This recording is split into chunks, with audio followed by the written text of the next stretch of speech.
When you're making watercolor peonies, the key is to wait between steps.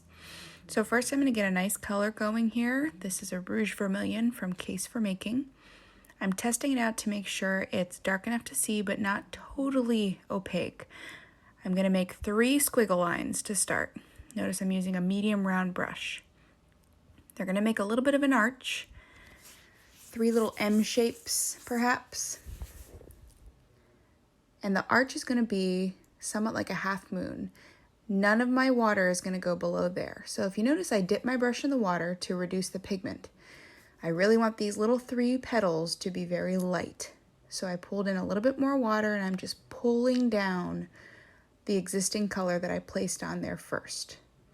Blending it out, not going past that arch that I've made in pencil.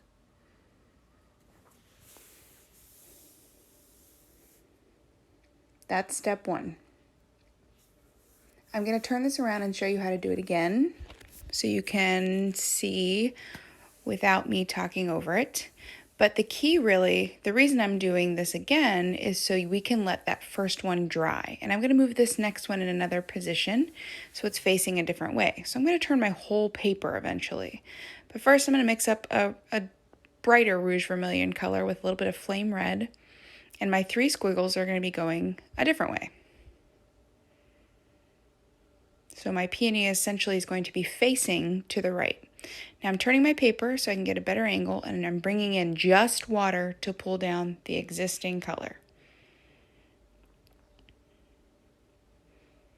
Now when I'm done with the second peony, my first one still is not dry. And you're going to see when I go back to that initial one, I should not place any color on it. So I'm basically going to show you what not to do and how to fix it if you realize you've made a mistake.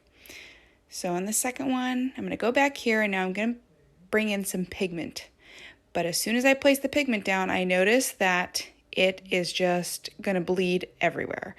I can't get a nice formal line.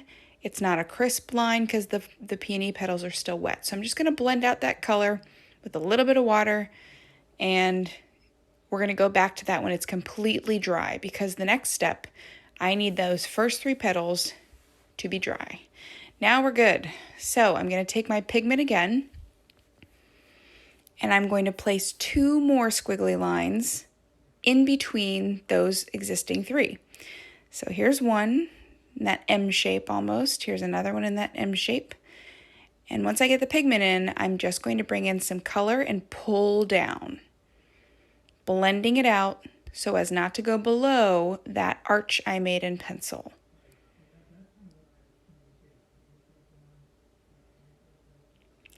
We want it to get lighter as it goes toward that pencil mark. Here it is again on the second set. Turn my paper because I'm facing a different direction and it's just more comfortable for my hand.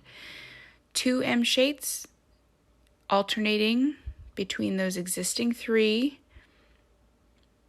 Take just some water and pull it down. Now I notice my pigment is a little bit too dark, so I'm going to take even more water and really lighten it up as I get closer to that arch.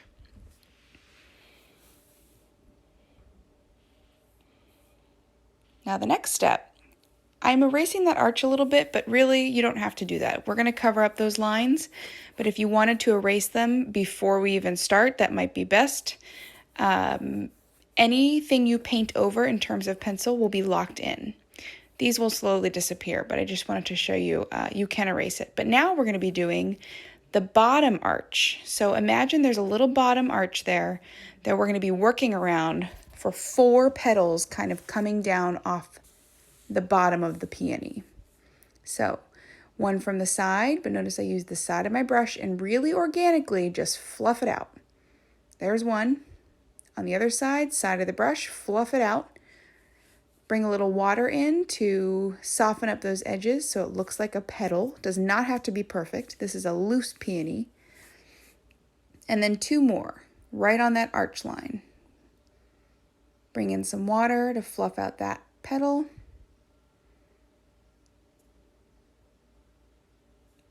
And then 1 more on that arch line using the side of my brush to get a nice organic looking petal.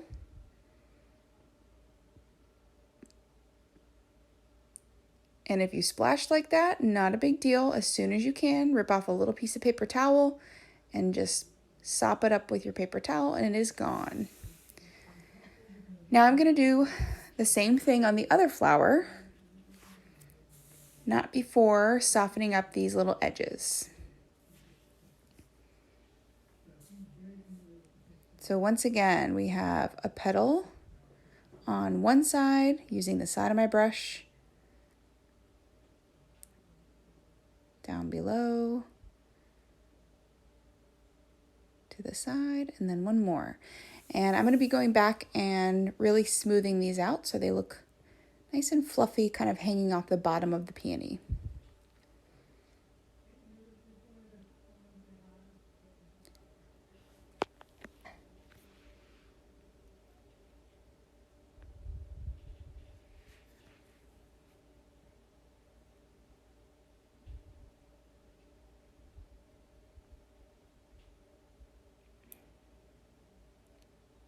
What I'm doing here, while it's still wet, I'm adding a little bit of contrast just to the top of that petal to give the illusion that the big petal where we're going to fill in the space is sitting on top of those ones kind of falling off the bottom.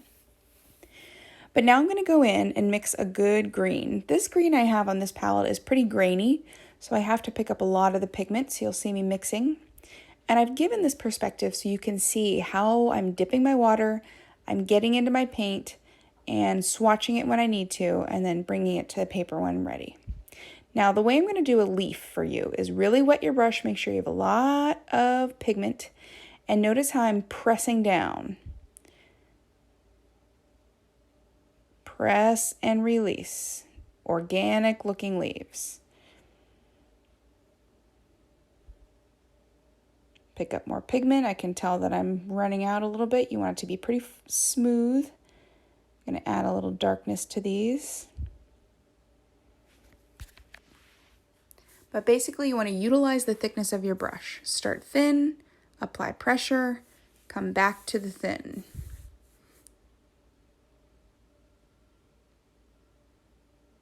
This is a cold pressed watercolor paper, so it's a little bit toothy. So you'll notice I'm going back over it just because I wanted to get some of those little snags that the texture of the paper didn't quite pick up. Press, release, press, release. You can use one bigger brush and do a big leaf, or do what I'm doing here and use a smaller brush and press release twice, one on each side of the leaf. And then fill in how you want.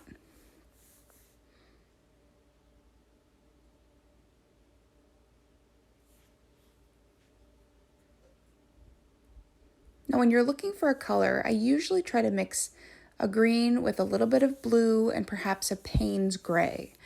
And really notice how I'm mixing it in my well on my watercolor palette so I can see what color I'm working with. I'm coming out here to do a leaf, the same type of leaves that you see to the right of my hand there. So now I'm going to get ready to do the final big leaves and two little side ones to fill in that middle space. My bottom leaves are dry for the most part, but the key is that those top 5 are dry. And now I'm going to fill it in one big zigzag line. Keep it organic. Notice how I'm shaking my hand to really keep it organic. The ends of those petals are not perfectly straight. And now I'm just taking water and pulling down the color.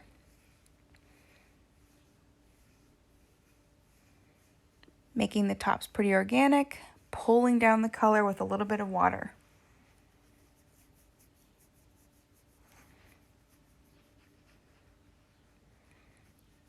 Then I'm going to go back in with a little bit more pigment and hug the sides for 2 more little leaves on each side of the big guy.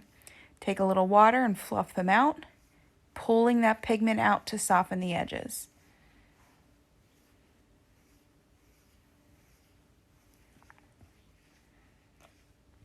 And let me show you what that looks like again on a different size peony. Big guy in the middle, one strip of dark pigment. Now just take some water and pull out the pigment. This gives you variation in tones. If you did a thick pigment the whole way down, you're not going to see any variation. Now I'm going to do the two smaller ones on the sides, taking some water to pull out that color and fluff it out. Now, I can go in with a little bit of a darker pigment, like a Rouge Vermilion here, and a darker magenta. And while it's still wet, I can apply some darkness to the base of the peony. The base is where the light is hidden. It's hidden underneath the body of the peony. You can do that while it's still wet, or you can wait till it dries. If it's dry, you're going to notice you're going to get a line, but if it's still wet, you're going to get some bleeding, which sometimes looks great. You just have to experiment.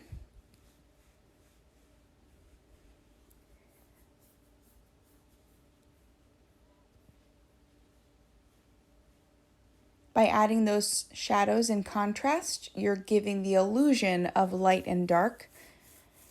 But now I'm ready to go in and add some pollen or stamen to the middle.